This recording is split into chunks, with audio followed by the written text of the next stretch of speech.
My name is Reverend Robert Jones, and I have some pretty interesting instruments, but this is one that I really treasure. It's kind of an unusual instrument. You might notice that it has a streak coming from the lower bout up into the rosette. The rosette kind of looks like stained glass. The 12th fret has a year inlaid in it, and the headstock has a picture of a house.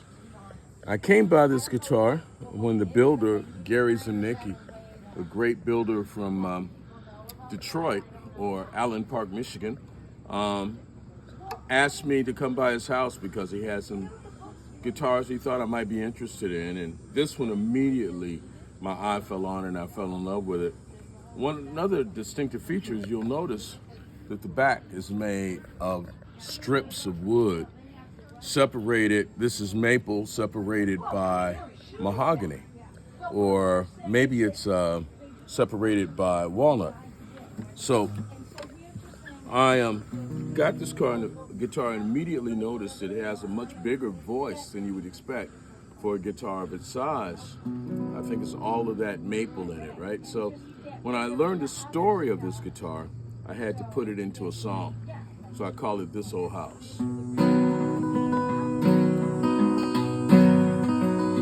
This old house was built on Trumbull Street back in 1910 when the whole world worked for Henry Ford. He was the poor man's friend. Detroit money built it, but it outlived the fame of that city that put the world on wheels and gave Motown its name. But when you come from Detroit, you have to know, my friend, you cannot surrender. And you cannot give in. And even when you're broken and you're almost at the end, know that if you save the pieces, you will rise again. Milton Smith, he lived in this old house for almost 60 years. And it had its share of singing, and it had its share of tears. Through the Coolies and Hernandezes, time would take its toll. 2012, they tore it down, 102 years old. But when you come from Detroit, you have to know, my friend, you cannot surrender, Lord, and you dare not give in. And even when you're broken and you're almost at the end, know that if you save the pieces, you will live again. I'm just a Detroit storyteller, but I travel near and far. And a Detroit storyteller wants to play a Detroit guitar. So I met a builder named Zimnicki, a man of awesome skills. Arch tops, flat tops, ukuleles, ain't nothing he can't build. He said, I got something I want to show you, and I think it's kind of sweet. See, I built this from this old house that used to stand on Trumbull Street. I used maple from the floorboards and walnut from the shelves. And the top is from a ceiling joist that I cut and cleaned myself. Now I play a Detroit guitar made of 100-year-old wood. And I got to tell you, she sings mighty good.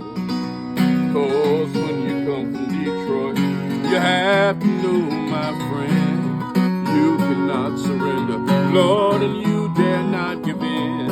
And even when you're broken and you're almost at the end, know that if you save the pieces, you will sing again. Know that if you save the pieces, you will sing again. So yeah, the pinstripes on this guitar are maple floorboards. If you look closely, you can even see the nail holes that he filled in some cases so that he could maintain the integrity. I don't know how he managed to bend that wood for the sides. And then the top comes from a Douglas fir ceiling joist. And he tells me that what happened is it had a streak of heartwood through the Douglas fir. I mean, over the years, the wood on the outside is darkened, and the wood, the heartwood has remained lighter.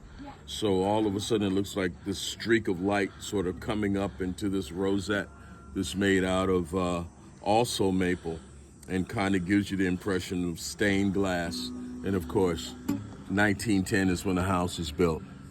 And the house is inlaid in the 12th, in the headstock. So sometimes even when you're playing in schools and you do that song and you ask them, where are you from? And where am I from? And they go, Detroit. And they say, when was the house built? 1910. And so the thing I love about this guitar is being from Detroit, whenever I'm playing this guitar, I'm playing Detroit.